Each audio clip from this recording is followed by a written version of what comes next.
आज मैं आपको एक ऐसी भयानक कहानी सुनाने जा रही हूँ जिसे सुनकर आपकी रूह कांप उठेगी। काले दिए, श्मशान की राख और एक ऐसी आत्मा की कहानी जो मौत के बाद भी अपने प्रेम को नहीं छोड़ सकी। अगर आपको रहस्य और रोमांच में मज़ा आता है तो फुसफुसाहट को सब्सक्राइब कर लीजिए और साथ ही लाइक, शेयर और कमेंट करना बिल्कुल न भूलें। आइए कहानी शुरू करते हैं।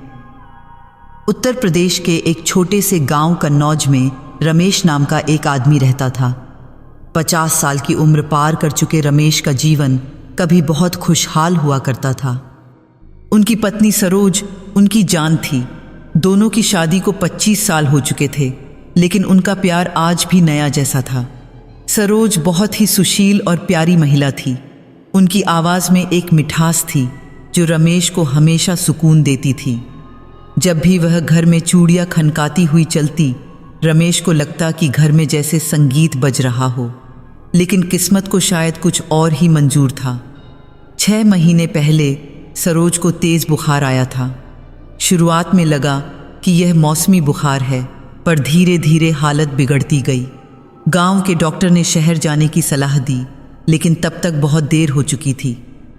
डेंगू की वजह से सरोज की हालत गंभीर हो गई और एक रात अचानक उन्होंने रमेश का हाथ पकड़ा, मुस्कुराईं और आंखें बंद कर लीं हमेशा के लिए।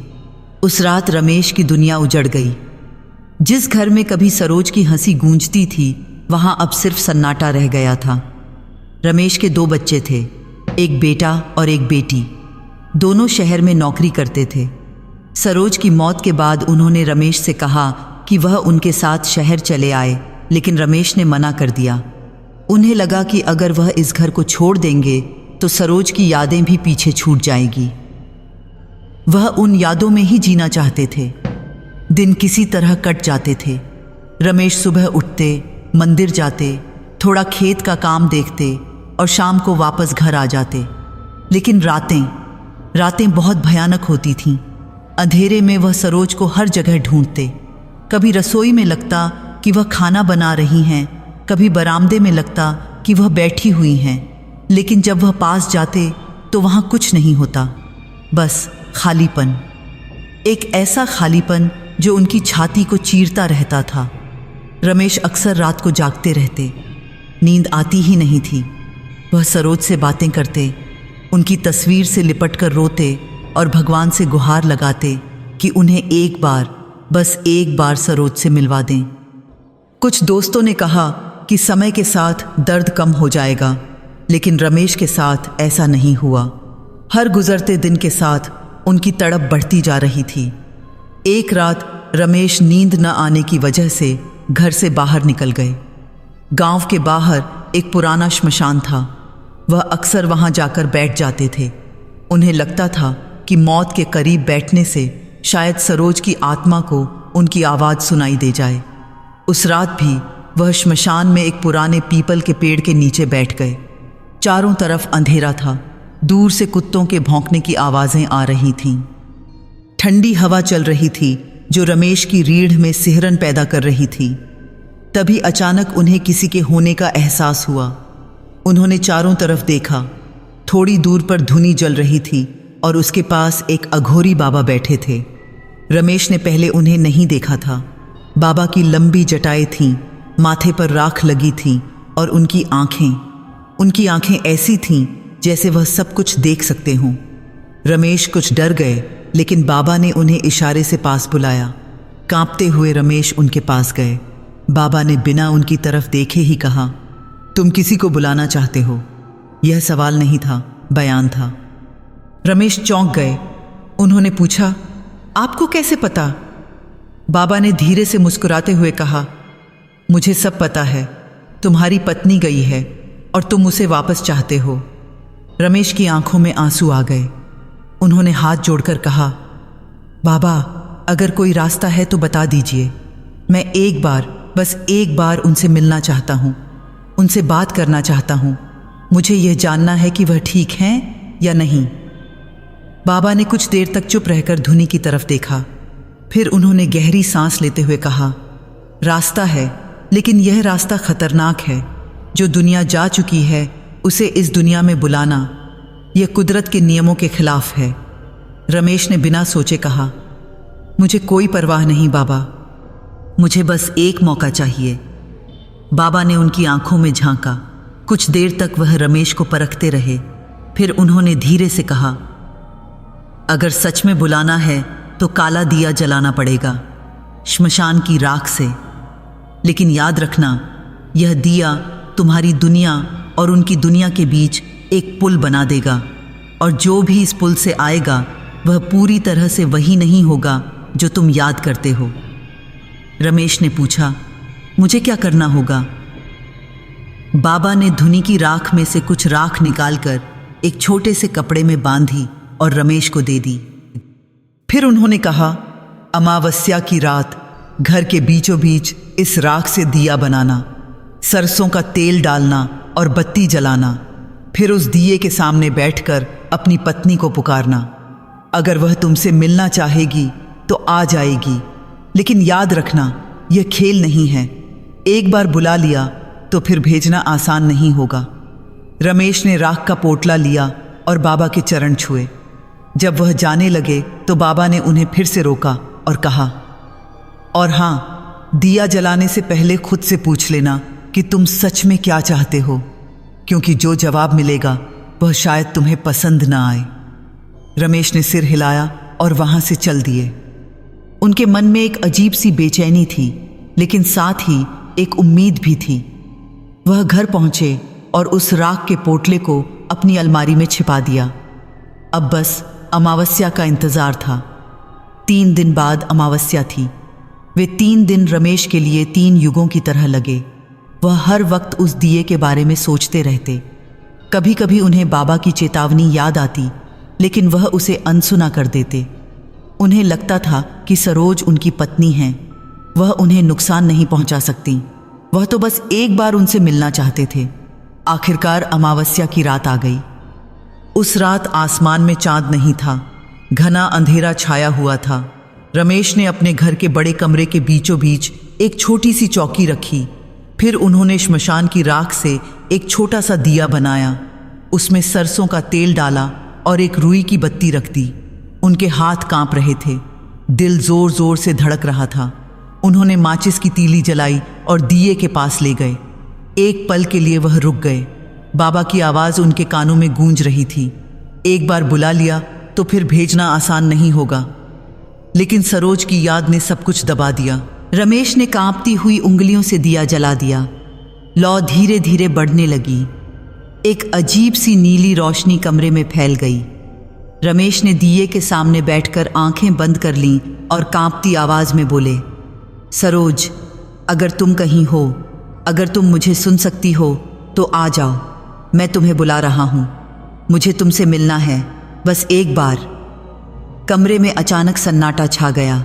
बाहर चल रही हवा थम गई, पेड़ों की सरसराहट बंद हो गई, यहां तक कि दूर से आने वाली कुत्तों की आवाज भी गायब हो गई।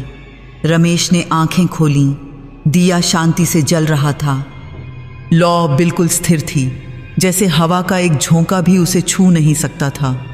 और तभी उनके पीछे से किसी ने धीरे से, बहुत धीरे से उनका नाम लिया, रमेश। वही आवाज, वही मीठी कोमल आवाज जिसे सुनने के लिए रमेश तड़प रहे थे। उनकी सांस अटक गई, पूरे शरीर में सिहरन दौड़ गई। वह पलटना चाहते थे लेकिन हिम्मत नहीं हुई। फिर वह आवाज आई और इस बार जरा करीब से, रमेश, तुमने मुझे बुलाया? रमेश की आंखों से आंसू बहने लगे। वह बोले, सरोज, क्या सच में तुम हो? कोई जवाब नहीं आया, बस दिए की लौ और तेज होती गई। नीली रोशनी अब पूरे कमरे में फैल चुकी थी। रमेश ने हिम्मत करके पीछे मुड़कर देखा। कमरा खाली था, लेकिन दीवार पर 2 परछाइयां थीं, एक उनकी अपनी और दूसरी किसी और की। रमेश उस रात सो नहीं पाए। वह दिए के सामने बैठे रहे घंटों तक। उनकी नज़रें उस लौ पर टिकी हुई थीं जो अब भी जल रही थीं। रात के 12 बज चुके थे, फिर 1 बजा, फिर 2 बजा, लेकिन दिया बुझा नहीं। रमेश ने देखा कि तेल लगभग खत्म हो चुका था। उन्होंने शुरुआत में बहुत थोड़ा सा तेल डाला था, जो अब दिए में बिल्कुल नहीं बचा था। फिर भी लौ जल रही थी, एक स्थिर नीली लौ जो किसी दूसरी दुनिया से आई लगती थी। सुबह के 5 बज गए। बाहर मुर्गों की बांग सुनाई दी। धीरे धीरे अंधेरा हटने लगा और सुबह की पहली किरण खिड़की से अंदर आई। लेकिन दिया अब भी जल रहा था। रमेश ने हैरानी से देखा कि दिए में तेल की एक बूंद भी नहीं थी। बत्ती भी लगभग जल चुकी थी। फिर भी लौ वैसे ही जल रही थी जैसे उसे किसी अदृश्य शक्ति से ऊर्जा मिल रही हो। रमेश का मन अजीब सा हो गया। उन्हें लगा कि शायद यह सब एक सपना है। उन्होंने अपने गालों पर हल्का सा थप्पड़ मारा। नहीं, यह सपना नहीं था। सब कुछ असली था। दिया असली था और रात को सुनी गई वह आवाज़ भी।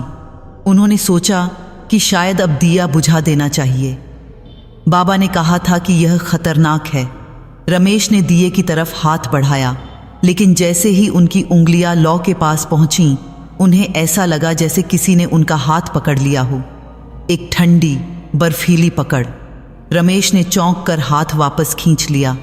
उनके माथे पर पसीने की बूंदें आ गईं। नहीं, उन्होंने खुद से कहा, मैं डर रहा हूं बेवजह। यह तो बस एक दिया है। उन्होंने फिर से कोशिश की। इस बार उन्होंने फूंक मारने का फैसला किया। उन्होंने गहरी सांस ली और जोर से दिए पर फूंक मारी, लेकिन जो हुआ उससे रमेश की आत्मा कांप गई। दिया बुझा नहीं, बल्कि लौ और भी तेज हो गई। वह नीली लौ अब लगभग 6 इंच ऊंची हो गई थी और उसमें से एक अजीब सी आवाज आने लगी, एक सनसनाहट, जैसे कोई फुसफुसा रहा हो। रमेश पीछे हट गए। उनकी सांसें तेज हो गईं। उन्होंने देखा कि दीवार पर उनकी परछाई बन रही थीं। सुबह की रोशनी में यह साफ दिख रहा था। लेकिन वहां एक और परछाई भी थी, ठीक उनके बगल में, एक स्त्री की परछाई। रमेश ने तुरंत पलटकर देखा। कमरे में कोई नहीं था। वह अकेले थे। लेकिन जब उन्होंने दोबारा दीवार की तरफ देखा तो वह परछाई अब भी वहां थी। वह धीरे धीरे हिल रही थी, जैसे कोई उनके बिल्कुल पास खड़ा हो। रमेश की हिम्मत टूटने लगी। उन्होंने दरवाजे की तरफ भागने का सोचा, लेकिन तभी उस परछाई ने हिलना बंद कर दिया। और फिर वह परछाई धीरे धीरे रमेश की परछाई से सटने लगी, जैसे कोई उनसे लिपट रहा हो। रमेश खड़े हो गए। उनके पूरे शरीर में सिहरन दौड़ गई। उन्हें सच में महसूस हुआ कि कोई उनके बिल्कुल पीछे खड़ा है। वह पलट नहीं सके। डर से उनके पैर जम गए थे। उनके कानों में उनके दिल की धड़कन गूंजने लगी। और तभी उनके कान के पास से एक आवाज़ आई, बहुत धीमी, बहुत मीठी। तुम डर क्यों रहे हो? मैं तो तुम्हारी सरोज हूं। रमेश का गला सूख गया। वह बोल नहीं पाए। उनकी आंखें दीवार पर टिकी रहीं, जहां दोनों परछाइयां अब एक दूसरे से लिपट गई थीं। उस दिन से रमेश के घर में अजीब चीजें होने लगीं। दिन में तो सब कुछ सामान्य लगता, लेकिन जैसे ही शाम होती माहौल बदल जाता। दिया जो सुबह से शाम तक जलता रहता, रात को और भी तेज हो जाता। कमरे में एक अजीब सी ठंडक छा जाती, भले ही बाहर गर्मी हो। रमेश ने देखा कि रात को उनकी चीजें अपनी जगह से हिलने लगती थीं। सुबह उठते तो पाते कि रसोई में बर्तन ऐसे रखे हैं जैसे किसी ने खाना बनाया हो। सरोज जिस तरह बर्तन रखती थीं, बिल्कुल वैसे ही। उनकी अलमारी खुली मिलती और सरोज की साड़ियाँ बाहर निकली हुई होतीं, जैसे किसी ने उन्हें देखा हो। एक रात रमेश सोने की कोशिश कर रहे थे। दिया उनके कमरे में ही जल रहा था। उन्होंने उसे बुझाने की कई बार कोशिश की थी, लेकिन हर बार वह और तेज हो जाता। अब वह उसे वैसे ही छोड़ देते थे। उस रात उन्हें अचानक एक आवाज़ सुनाई दी, चूड़ियों की खनक। रमेश की आंखें खुल गईं। वह आवाज़, वही आवाज़ जो उन्हें इतनी प्यारी थी। सरोज जब चलती तो उनकी चूड़ियाँ इसी तरह खनकती थीं। रमेश ने सिर उठाकर देखा। कमरे के दूसरे कोने में दिए की नीली रोशनी में उन्हें एक परछाई दिखी, एक स्त्री की आकृति। वह धीरे धीरे उनकी तरफ बढ़ रही थी। रमेश का दिल तेजी से धड़कने लगा। वह आकृति करीब आती गई। अब रमेश उसे थोड़ा साफ देख सकते थे। वह सरोज जैसी दिख रही थी, वही साड़ी, वही बाल, वही चूड़ियां। लेकिन उसका चेहरा धुंधला था, जैसे धुएं से बना हो। वह आकृति रमेश के बिल्कुल पास आकर रुक गई। रमेश कुछ बोल नहीं पाए, वह बस देखते रहे। फिर उस आकृति ने हाथ बढ़ाया और रमेश के गाल को छुआ। उनका स्पर्श बर्फ की तरह ठंडा था। तुम मुझे भूल तो नहीं गए ना? उस आकृति ने पूछा। आवाज सरोज की थी, लेकिन उसमें कुछ अलग था, एक खोखलापन। रमेश की आंखों में आंसू आ गए। उन्होंने कहा, सरोज, क्या सच में तुम हो? मैं तुम्हें कैसे भूल सकता हूं?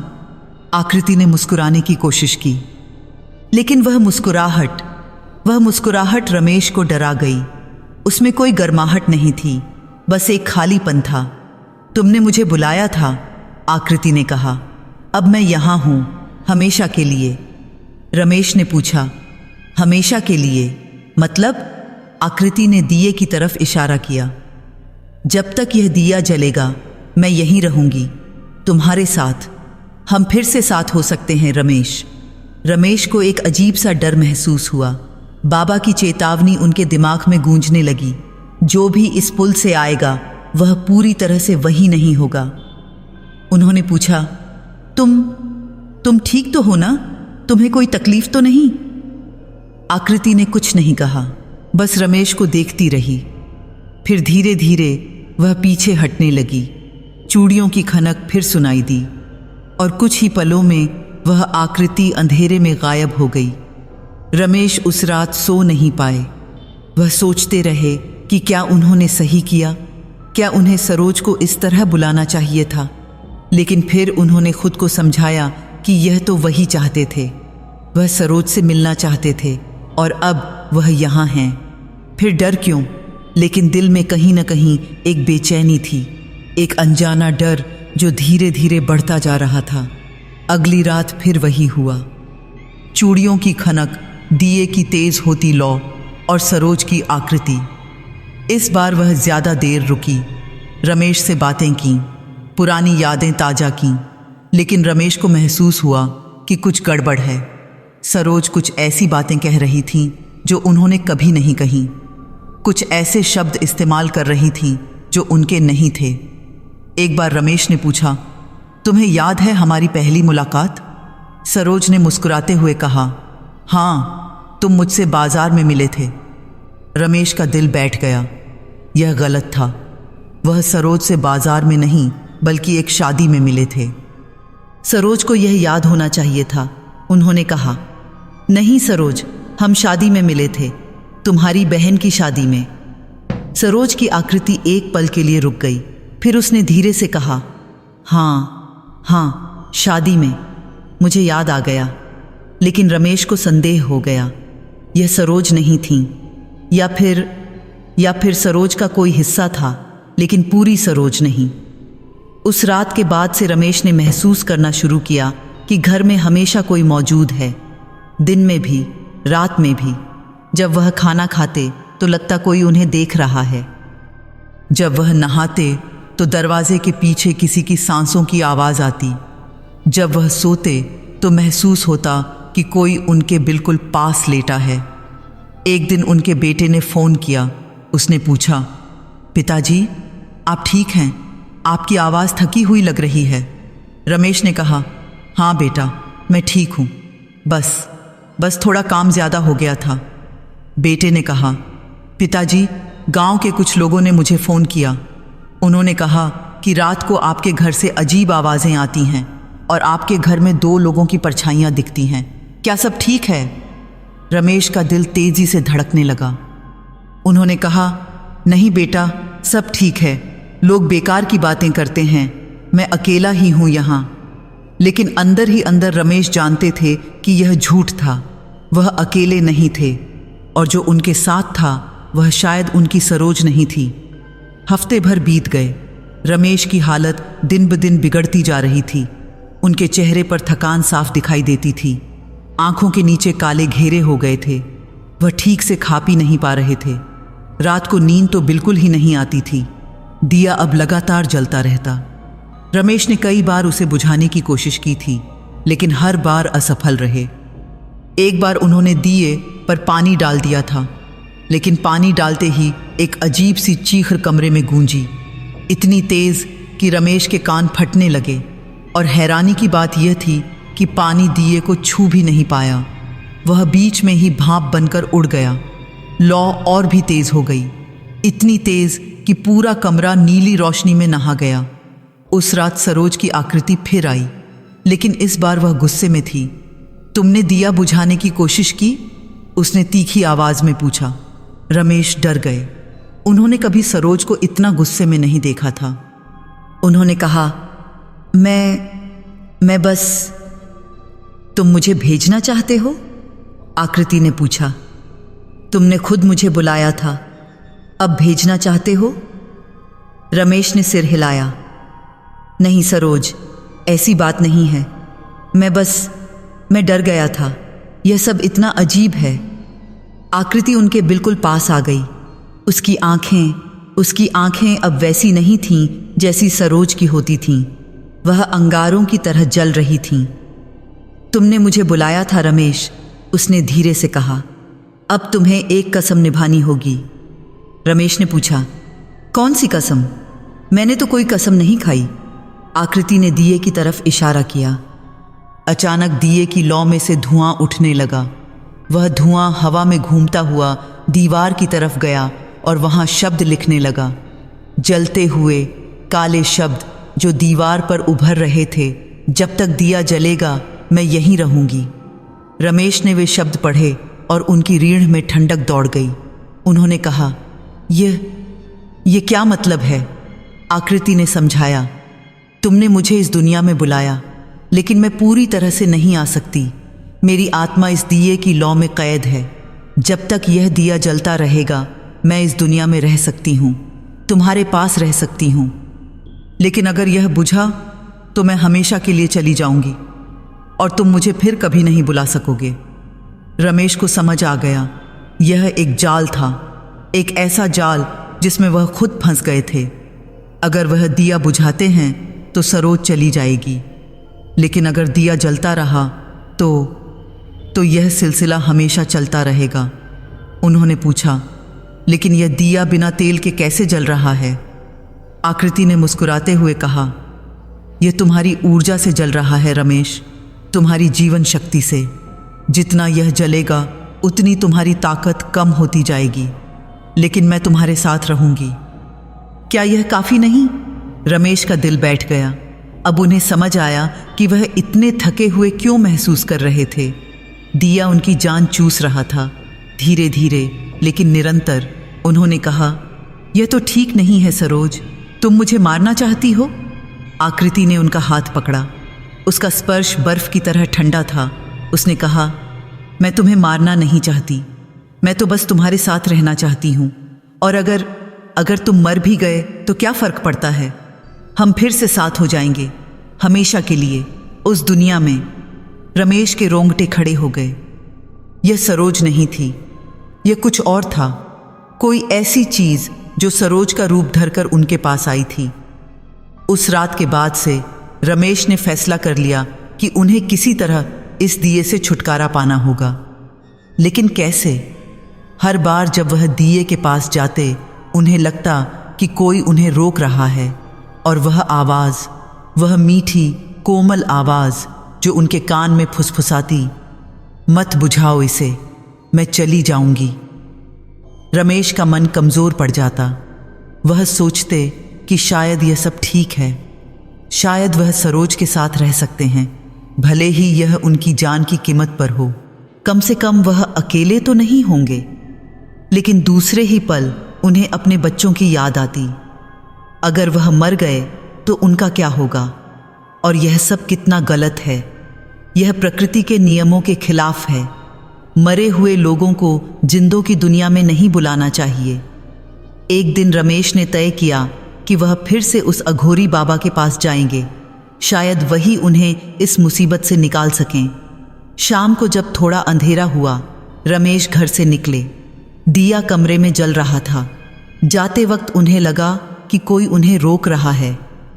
पैर भारी हो गए, लेकिन उन्होंने हिम्मत की और घर से बाहर निकल गए। श्मशान पहुंचकर उन्होंने चारों तरफ देखा। वह जगह जहां बाबा की धुनी जलती थी वहां अब कुछ नहीं था, बस राख पड़ी थी। रमेश ने आसपास खोजा, कहीं कोई नहीं था। तभी पीछे से एक आवाज आई, ढूंढ रहे हो मुझे? रमेश पलटे। वही अघोरी बाबा पीपल के पेड़ के नीचे बैठे थे। रमेश उनके पास दौड़कर गए। उन्होंने हाथ जोड़कर कहा, बाबा, मैंने बहुत बड़ी गलती कर दी, मुझे बचा लीजिए। बाबा ने उनकी तरफ देखा। उनकी आंखों में न तो हैरानी थी न ही दया, बस एक खालीपन था। उन्होंने कहा, मैंने तुम्हें चेतावनी दी थी, लेकिन तुमने नहीं सुनी। रमेश रोने लगे। बाबा, मुझे नहीं पता था कि ऐसा होगा। मैं बस अपनी पत्नी से मिलना चाहता था, लेकिन जो आई है वह सरोज नहीं है। बाबा ने सिर हिलाया। तुम ठीक कह रहे हो, जो तुम्हारे घर में है वह तुम्हारी पत्नी नहीं है। वह एक भटकती हुई आत्मा है जिसने तुम्हारी पत्नी का रूप धरा है। श्मशान की राख से जब दिया जलाया जाता है तो वह उस दुनिया का दरवाज़ा खोल देता है, और जो भी उस दरवाजे से आता है वह अक्सर भूखी आत्माएं होती हैं। वे जिंदगी चाहती हैं और इसके लिए वे किसी की भी जान ले सकती हैं। रमेश ने कांपते हुए पूछा, तो मैं क्या करूं? मुझे इससे कैसे छुटकारा मिलेगा? बाबा ने कुछ देर सोचा, फिर बोले, एक ही रास्ता है, तुम्हें दिया बुझाना होगा, लेकिन यह आसान नहीं होगा। वह आत्मा तुम्हें रोकेगी, वह तुम्हारी कमजोरियों का फायदा उठाएगी, तुम्हारी यादों का, तुम्हारे प्यार का।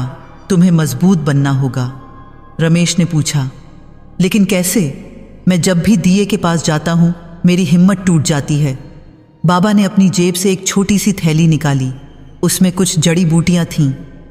उन्होंने कहा, यह लो, इसे पानी में मिलाकर दिए पर छिड़कना। यह उस आत्मा को कमज़ोर कर देगा, तब तुम दिया बुझा सकोगे। लेकिन याद रखना, तुम्हारे पास सिर्फ एक मौका होगा। अगर तुम इस बार भी नाकाम रहे तो वह आत्मा और मजबूत हो जाएगी, और फिर तुम्हें बचाना नामुमकिन होगा। रमेश ने थैली ली और बाबा के चरण छुए।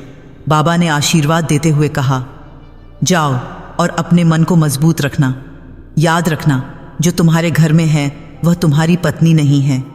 तुम्हारी असली पत्नी शांति से दूसरी दुनिया में है, उसे परेशान मत करो। रमेश घर की तरफ चल पड़े। रास्ते भर वह सोचते रहे, क्या वह सच में यह कर पाएंगे? क्या वह उस आकृति को भगा पाएंगे जो सरोज का रूप धरे हुए है? घर पहुंचते ही उन्हें महसूस हुआ कि कुछ गड़बड़ है। दरवाज़ा खुला था, अंदर से नीली रोशनी आ रही थी और वह आवाज़, चूड़ियों की खनक। रमेश ने हिम्मत करके अंदर कदम रखा। कमरे के बीच में दिया जल रहा था, लेकिन इस बार लौ बहुत ज़्यादा तेज थी, लगभग 2 फीट ऊंची, और उसके चारों तरफ कई परछाइयाँ नाच रही थीं। तभी सामने से सरोज की आकृति आई, लेकिन इस बार उसका चेहरा साफ दिख रहा था, और वह चेहरा रमेश ने पहचान लिया। यह सरोज नहीं थी, यह किसी और की आत्मा थी जो सरोज का मुखौटा पहने हुए थी। आकृति ने मुस्कुराते हुए कहा, तुम बाबा के पास गए थे, मुझे पता है तुम मुझे भगाना चाहते हो। रमेश ने थैली को कसकर पकड़ा। उन्होंने कहा, हाँ, तुम सरोज नहीं हो, तुम कौन हो? आकृति की मुस्कुराहट और चौड़ी हो गई। उसने कहा, मैं कोई नहीं हूँ और मैं सब हूँ। मैं वह आत्मा हूँ जो सालों से भटक रही थी, जो जिंदगी चाहती थी, और तुमने मुझे मौका दिया, तुमने दरवाज़ा खोल दिया। रमेश ने थैली खोली और पानी की बोतल निकाली। उन्होंने जड़ी बूटियों को पानी में मिलाया। आकृति यह देखकर चिल्लाई, नहीं, तुम यह नहीं कर सकते। रमेश ने पानी दिए की तरफ फेंका। जैसे ही पानी की बूंदें लौ को छुईं, एक भयानक चीख कमरे में गूंजी, इतनी तेज कि रमेश के कान फटने लगे। दिए की लौ कम होने लगी। आकृति जमीन पर गिर गई। वह चिल्ला रही थी, रो रही थी, रमेश प्लीज मुझे मत भगाओ, मैं तुम्हारी सरोज हूं, मैं तुमसे प्यार करती हूं। रमेश का दिल कांप गया। वह आवाज, वह इतनी असली लग रही थी, लेकिन उन्होंने बाबा की बात याद की। उन्होंने अपने मन को कठोर किया और दिए की तरफ बढ़े। लेकिन तभी कुछ अजीब हुआ। दीवार पर जो शब्द लिखे थे वे अचानक लाल हो गए और उनमें नए शब्द जुड़ गए। अब तुम्हारी बारी है। रमेश रुक गए। ये क्या मतलब है? रमेश उन लाल शब्दों को देखकर सत्ते में आ गए। अब तुम्हारी बारी है, इसका मतलब क्या था? उन्होंने पीछे मुड़कर देखा। सरोज की आकृति अब जमीन पर नहीं थी, वह खड़ी हो गई थी और उसका चेहरा अब पूरी तरह बदल चुका था। वह सरोज जैसी बिल्कुल नहीं लग रही थी। उसकी आंखें काली हो गई थीं, पूरी तरह काली। मुंह से एक अजीब सी हंसी निकल रही थी। तुमने सोचा था कि तुम मुझे इतनी आसानी से भगा दोगे? आकृति ने कर्कश आवाज में कहा। नहीं रमेश, अब खेल बदल गया है। रमेश के हाथ से पानी की बोतल छूट गई। उन्होंने दिए की तरफ देखा। लौ फिर से तेज होने लगी थी। बाबा की जड़ी बूटियों का असर खत्म हो रहा था। आकृति ने अपना हाथ आगे बढ़ाया। रमेश को लगा जैसे किसी ने उनका गला पकड़ लिया हो। वह सांस नहीं ले पा रहे थे। उनके पैर जमीन से उठने लगे। तुम्हें लगता है तुम मुझसे बच सकते हो? आकृति ने कहा। तुमने मुझे बुलाया, अब मैं तुम्हारी जान लूंगी और फिर मैं तुम्हारा रूप धारण करूंगी। मैं तुम्हारी जिंदगी जीऊंगी। रमेश की आंखें बंद होने लगीं। उन्हें महसूस हुआ कि उनकी जान निकल रही है। तभी अचानक उन्हें एक आवाज़ सुनाई दी, एक मीठी जानी पहचानी आवाज़। लेकिन यह वह आकृति नहीं थी, यह कहीं और से आ रही थी। रमेश, मत डरो। रमेश ने आंखें खोलीं। कमरे के कोने में एक और आकृति थी, एक धुंधली हल्की सी रोशनी, और उसमें सरोज थीं, असली सरोज। उनका चेहरा शांत था, उनकी आंखों में वही प्यार था। सरोज? रमेश ने कांपती आवाज में कहा। सरोज की आत्मा ने मुस्कुराते हुए कहा, हाँ मैं हूं, असली मैं तुम्हारी मदद करने आई हूं। काली आकृति ने गुस्से से चिल्लाकर कहा, नहीं, तुम यहां नहीं आ सकती, तुम्हारी तो मौत हो चुकी है। सरोज की आत्मा ने शांति से कहा, हाँ मेरी मौत हो चुकी है, लेकिन मेरा प्यार नहीं मरा। और जब मैंने देखा कि मेरे रमेश मुसीबत में हैं तो मैं आ गई, क्योंकि सच्चा प्यार हर दीवार को तोड़ सकता है। काली आकृति ने रमेश को छोड़ दिया। रमेश जमीन पर गिर पड़े। उनकी सांस फूल रही थी। काली आकृति अब सरोज की आत्मा की तरफ बढ़ने लगी। तुम मुझे रोक नहीं सकती, काली आकृति ने कहा। मैं इस दिए से ऊर्जा ले रही हूं, मैं मजबूत हूं। सरोज की आत्मा ने कहा, तुम मजबूत हो सकती हो, लेकिन तुम्हारे पास प्यार नहीं है, और प्यार से बड़ी कोई ताकत नहीं। दोनों आकृतियां एक दूसरे के सामने खड़ी हो गईं। रमेश यह सब देख रहे थे। उन्हें समझ आ गया कि यह लड़ाई उनकी नहीं, सरोज की थी। असली सरोज अब उस भूतनी से लड़ रही थी जो उनका रूप धरे हुए थी। कमरे में एक तेज रोशनी फैल गई। दोनों आकृतियां आपस में भिड़ गईं। एक सफ़ेद रोशनी और एक काली छाया। दोनों के बीच एक अजीब सी लड़ाई हो रही थी। दीवारें कांपने लगीं, जमीन हिलने लगी। दिए की लौ इतनी तेज हो गई कि पूरा कमरा आग की तरह जल उठा। रमेश उठे और दिए की तरफ भागे। उन्हें समझ आ गया कि यही एकमात्र रास्ता है। उन्हें दिया बुझाना होगा, चाहे कुछ भी हो जाए। काली आकृति ने उन्हें देख लिया।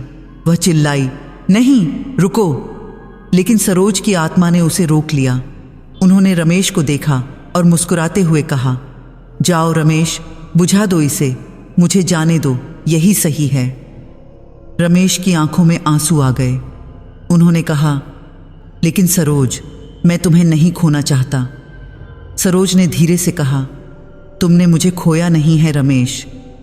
मैं हमेशा तुम्हारे दिल में रहूंगी, तुम्हारी यादों में। लेकिन मुझे शांति से जाने दो, यह दुनिया मेरी नहीं है अब। रमेश ने हिम्मत की। उन्होंने दिए को उठाया। काली आकृति ने भयानक तरीके से चीखना शुरू कर दिया, लेकिन सरोज की आत्मा ने उसे कसकर पकड़ रखा था। रमेश ने दिए को जमीन पर पटक दिया। एक जोरदार धमाका हुआ, इतना तेज कि पूरा घर हिल गया। नीली रोशनी अचानक गायब हो गई। काली आकृति की एक अंतिम चीख की कमरे में गूंजी और फिर सब कुछ शांत हो गया। रमेश जमीन पर गिर पड़े। उनका दम घुट रहा था। कुछ देर बाद जब उन्होंने आंखें खोलीं तो देखा कि कमरा अंधेरे में डूबा हुआ था। दिया टूटकर बिखर गया था। लौ बुझ चुकी थी। उन्होंने चारों तरफ देखा। न काली आकृति थी, न सरोज की आत्मा, बस खालीपन था और सन्नाटा। रमेश उठे और खिड़की खोली। बाहर सुबह हो रही थी। पक्षी चहचहा रहे थे। हवा में एक ताजगी थी। रमेश ने गहरी सांस ली। उन्हें महसूस हुआ कि एक भारी बोझ उनके कंधों से उतर गया है। लेकिन तभी उन्हें एक अजीब एहसास हुआ। उन्होंने दीवार पर अपनी परछाई देखी। सुबह की धूप में उनकी परछाई साफ दिख रही थी। लेकिन वहां एक और परछाई भी थी। रमेश का दिल बैठ गया। उन्होंने तुरंत पीछे मुड़कर देखा। कोई नहीं था। फिर उन्होंने दीवार की तरफ देखा। 2 परछाइयां, एक उनकी और दूसरी किसकी? तभी उन्हें आईने में कुछ दिखा। वह आईने के पास गए और उसमें देखा। आईने में उनकी परछाई के पीछे सरोज खड़ी थी। असली सरोज। वह मुस्कुरा रही थी। रमेश ने हैरानी से कहा, सरोज, तुम अब भी यहां हो? आईने में सरोज ने सिर हिलाया, लेकिन वह बोली नहीं, बस मुस्कुराती रही। फिर धीरे धीरे उनकी आकृति फीकी पड़ने लगी और कुछ ही पलों में वह गायब हो गई। रमेश समझ गए सरोज चली गई थी, लेकिन जाने से पहले वह उन्हें बता गई थी कि वह हमेशा उनके साथ हैं, उनकी आत्मा में, उनकी यादों में। उस दिन के बाद से रमेश के घर में कभी कोई अजीब घटना नहीं हुई। दिया बुझ गया था और वह फिर कभी नहीं जला। रमेश ने उस श्मशान की राख को वापस श्मशान में फेंक दिया और बाबा का शुक्रिया अदा किया। लेकिन गांव के लोगों ने एक बात जरूर नोटिस की। रमेश के घर में अब भी रात को 2 परछाइयां दिखती थीं। एक रमेश की और दूसरी किसी और की। कुछ लोगों को लगता था कि यह सरोज की आत्मा है जो अब भी रमेश की रक्षा करती है। कुछ लोगों को लगता था कि वह काली आकृति का कोई अंश है जो अब भी रमेश से चिपका हुआ है। लेकिन रमेश को सच पता था।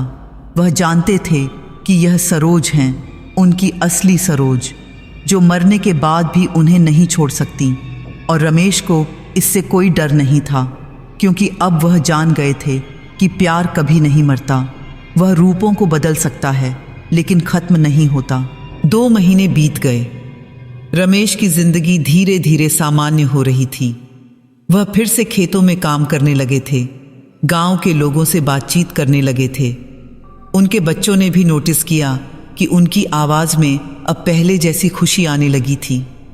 लेकिन रातें अब भी अलग थीं। हर रात रमेश को महसूस होता कि कोई उनके साथ है, लेकिन यह डरावना एहसास नहीं था। यह एक सुकून देने वाला एहसास था, जैसे कोई उनकी देखभाल कर रहा हो। कभी कभी रात को उन्हें लगता कि किसी ने उन पर कंबल ढक दिया है। कभी उन्हें लगता कि किसी ने उनके माथे पर हाथ फेरा है। एक रात रमेश सो नहीं पा रहे थे। उन्हें सरोज की बहुत याद आ रही थी। वह उठे और बरामदे में आ गए।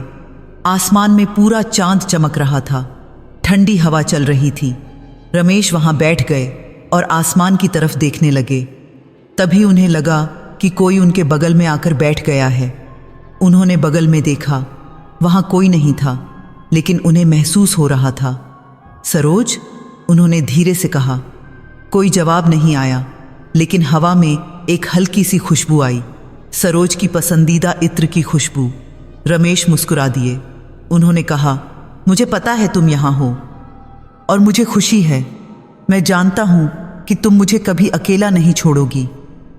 उस रात रमेश को बहुत अच्छी नींद आई, एक लंबे समय बाद। लेकिन अगले दिन कुछ अजीब हुआ।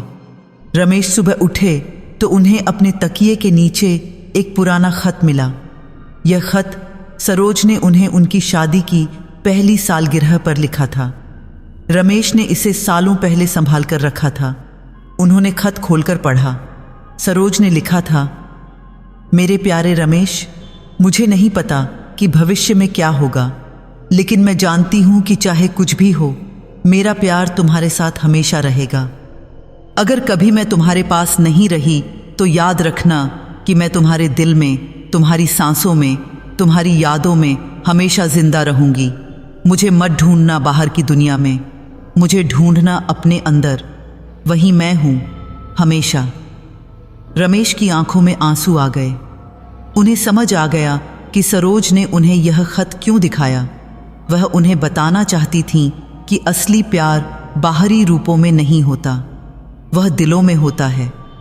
उस दिन शाम को रमेश फिर से श्मशान गए, लेकिन इस बार किसी अघोरी बाबा से मिलने नहीं, बल्कि अपने आप से बात करने। उन्होंने वहां बैठकर सरोज से बातें की, उन्हें बताया कि वह कैसे हैं, क्या कर रहे हैं, और सबसे महत्वपूर्ण, उन्होंने सरोज से माफ़ी मांगी। माफ़ करना सरोज, उन्होंने कहा, मैंने तुम्हें परेशान किया, मैंने तुम्हें शांति से नहीं जाने दिया, मेरी स्वार्थीपन की वजह से तुम्हें तकलीफ हुई। लेकिन अब मैं समझ गया हूं, मैं तुम्हें जाने दूंगा पूरी तरह से, लेकिन हमेशा अपने दिल में रखूंगा। उस रात जब रमेश घर लौटे तो उन्हें अपने घर के दरवाजे पर कुछ लिखा हुआ दिखा। धूल में किसी ने उंगली से लिखा था, शुक्रिया, अब मैं शांति से जा सकती हूं। रमेश ने उस लिखावट को छुआ। वह सरोज की लिखावट थी। उन्होंने मुस्कुराते हुए कहा, अलविदा सरोज, हम फिर मिलेंगे जब मेरा समय आएगा। उस रात से रमेश के घर में कभी कोई अजीब घटना नहीं हुई। 2 परछाइयां भी गायब हो गईं। अब सिर्फ एक परछाई दिखती थी, रमेश की। लेकिन अगली सुबह जब गांव के लोग रमेश के घर गए तो उन्हें वहां कुछ अजीब मिला। रमेश नहीं मिले। घर के बीचों बीच जहां पहले काला दिया जलता था, वहां अब कुछ और रखा था। एक तस्वीर, रमेश और सरोज की शादी की तस्वीर, और उस तस्वीर के सामने एक दिया रखा था। एक साधारण मिट्टी का दिया, लेकिन वह दिया जल रहा था। और सबसे अजीब बात यह थी कि दीवार पर अब भी 2 परछाइयां दिख रही थीं, लेकिन इस बार वे अलग नहीं थीं। वे एक दूसरे से लिपटी हुई थीं, जैसे 2 आत्माएं आखिरकार एक हो गई हों। गांव के लोगों ने हर जगह रमेश को ढूंढा, लेकिन वह कहीं नहीं मिले, जैसे वह हवा में गायब हो गए हों। कुछ लोगों को लगा कि रमेश शायद कहीं चले गए, शायद शहर में अपने बच्चों के पास। लेकिन कुछ लोग कहते हैं कि रमेश ने अपनी कसम पूरी कर दी। वह कसम जो उन्होंने अनजाने में काले दिए को जलाते वक्त खाई थी, जब तक दिया जलेगा मैं यहीं रहूंगी। अब दिया बुझ चुका था और रमेश भी चले गए थे सरोज के पास, हमेशा के लिए।